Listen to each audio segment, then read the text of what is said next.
Hello, welcome back to Talk Time. It's your girl Tennia Benson, and today I have Mr. Bobby Well in the house. Woo! A lot of people also know you as Marvin, right? Exactly. Well, I just had to bring this brother in the studio today so he can give his testimony. Right. And I believe that he will bless so many people out there, especially some of our younger people that feel stuck in some of the old ways and habits of where they come from, or some of the things that they're used to doing, or their way of life. But Bobby is here today to tell you that, hey, there's another way. Right. there's a way better way. Right. But I won't get into it too much. I'm gonna let him talk. But welcome, Mr. Bobby. Thank you so much. Oh, I appreciate you being willing. Exactly. On last minute, he was kind of like, well, okay. I think God wants me to say something, right. So thank you so much. Appreciate it. Well, Bobby, let's get right into it. Mm-hmm. Tell me, where did you come from? And tell me a little bit about your early years. Right. I came from the Cleveland Projects, moved to Detroit, came from the east to the west side of Detroit. I come from a mother that's schizophrenic, a brother that was murdered at the age of 5, me almost murdered at the age of 1. Dealing with ins and outs of a lot of, let's just say I came from a real broken home. Yeah. I know what it's like to be abandoned for 3-4 years, no food. It's a lot that you deal with, you know what I'm saying? But you get through it, And now let's just say over time and over the period, I come to find God. That's what I call God's fingerprints through all the things that I done seen. I done seen more than the average 7 or 8 year olds you see, especially, I ain't gonna go into too much detail, but when you see shootouts and things like that take place, or eating dog food because you got no substance of food, you just deal with what you deal with. But let's just say over time, it's amazing how God works. Yeah. Not the way Jesus works.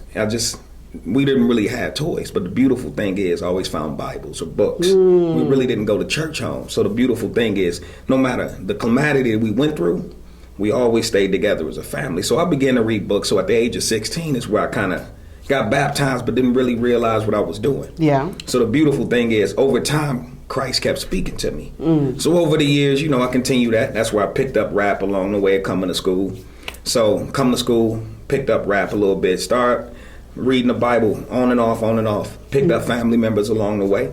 And then over that time, I caught a case. This is where I felt Christ personally put his fingerprint down and let me know what was really going on. I caught a real big case called felonies or whatnot. Yeah. And through that is when I got locked up over a real big case that I was facing. Yeah. And a man come out of nowhere and say, let me pay for your lawyer. Now, don't get me wrong. Nobody's that generous. There's no such thing as a coincidence. Right. Not when it comes to miracles. It's a difference. Now, somebody walk up to pay $4,500 for a lawyer and say, I just want to do this, it's done. Wow. Now, I'm facing 16 years in prison with no judge. Now, this is just how corrupt the system is right now. So after I seen that was the second time that Christ showed his hand. And God, the glory of God. So after that, I still kept doing me, doing what I was doing. Seeing Christ witness itself. Towards the end, I started to see things really manifest, still doing my rap career, trying to go back to school, focus things. So my last attempt, getting frustrated, I seen the glory of God come just when I was going to do another little big thing. Pretty much put my hands back into the dope game again. Yeah. So I watched a book called Junk in the Trunk that I picked up actually from one of the churches around here. Oh. It saved me. Wow. So I looked into it. I learned how to release, let go of all ill-will things that was done to me. Wow. After that, I found success. I got in touch with my wife, which is Noelle Wells. Over the years, I got my license back. God kept giving me instructions. Then I found out the true meaning of grace. Then I found out that, hold on, everything that I was listening to, you gotta think about it. You guilty, I can understand why they say the wages of sin is death. It's you. If God gave us free will, it's only you that's holding yourself back. Yeah, that's right. You have to find knowledge within God. So I'm getting it. So he keep telling me, come on, keep walking with me. And I keep following him. But then again, you got everybody around you, which is crabs that don't want to see you make it. It's okay. It's one thing to keep learning knowledge and never forget where you come from. But at the same time, you have to keep pushing forward towards where you're going. So after I kept going over the years. I went away. Christ went away for 40 days. I went away for 4 years just to get my mind right. Came back, surfaced with a wife, kids, car, home, job, license back. I mean, I didn't call real cases. I mean, no joke. I done been in everything from fake insurance scams, running people over with cars.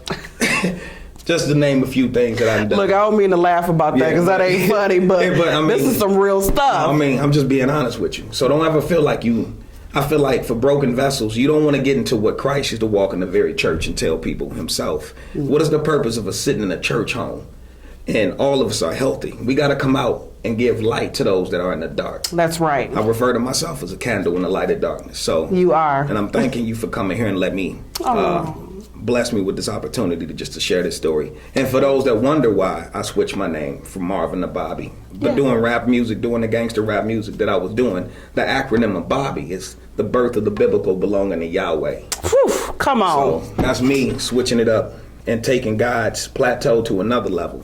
So wow. That's the glory of God. I can go on, but I don't want to eat too much camera time. Right. That's okay. This is some good stuff. Right, exactly. So let me just quickly recap, if that's okay. Mm-hmm. I mean, you come from the projects of Cleveland to Detroit and went through some very hardships. I mean, some things that most people don't make it out of. Right.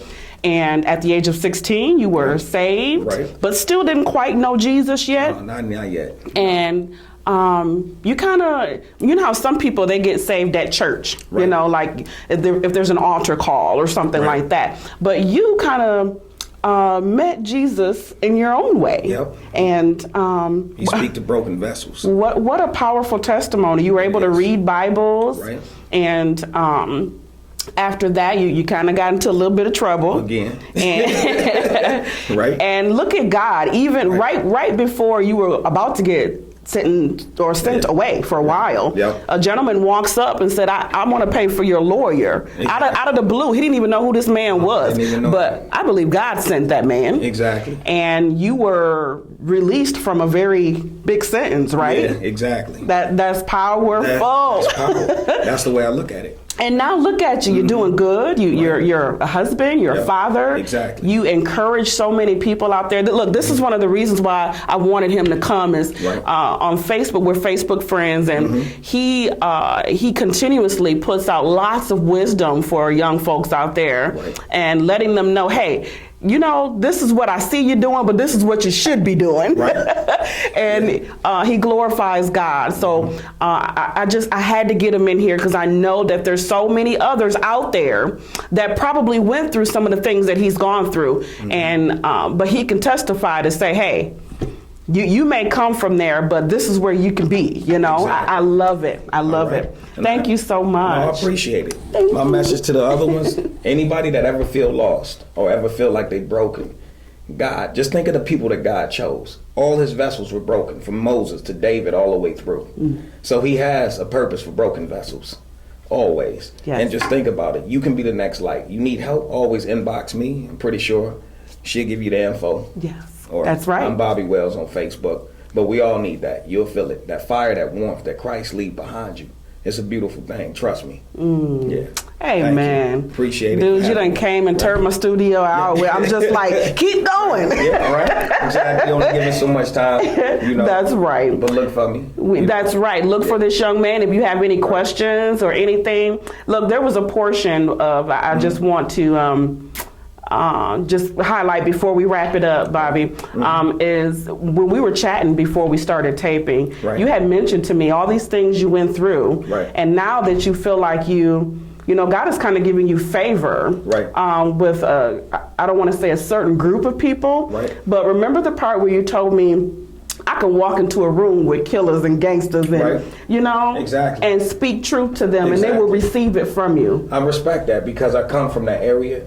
I come from everybody I done things in the past with Christ, just like Christ walked around. Who did Christ sit with? He sat with prostitutes, killers, lawbreakers, sinners. He never referred to anybody as sinners.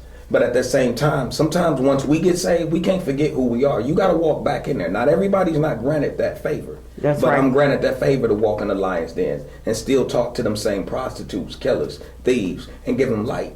That's what it is. The mysteries of heavens is supposed to be told in parables. Maybe that's my goal, is to bring the youth to them and those that are lost. So definitely, you know, anytime. Yeah, I definitely can walk in a room with anybody that's real, no matter who you are, no matter your walks of life, because I'm not judging you. So whether you kill, steal, sell dope, I understand on every level. Trust me, I ain't perfect. Only God is. None of us are perfect. None of us are perfect. Appreciate that. But there's the perfect one. That can deliver us from. That's Jesus. Amen. Like you said, deny me in front of your peers and I deny you in front of the Father. Let's not forget that. Come on and preach. Exactly. Woo! Right? All day. All right. Oh my goodness. Look, I could have a half an hour show with this brother. I really could. Man, this only part 1 second. You know, you can get another part 2. Hey man, I'm gonna keep you to that now. Right, exactly. Well, all right. I won't keep you too much longer. But again, thank you so very much. And if you do want to get in touch with Mr. Bobby, I'll make sure that you'll be able to have that info, okay? Thank you so much for watching Talk Time. That's all we have for today. I love you. God bless you.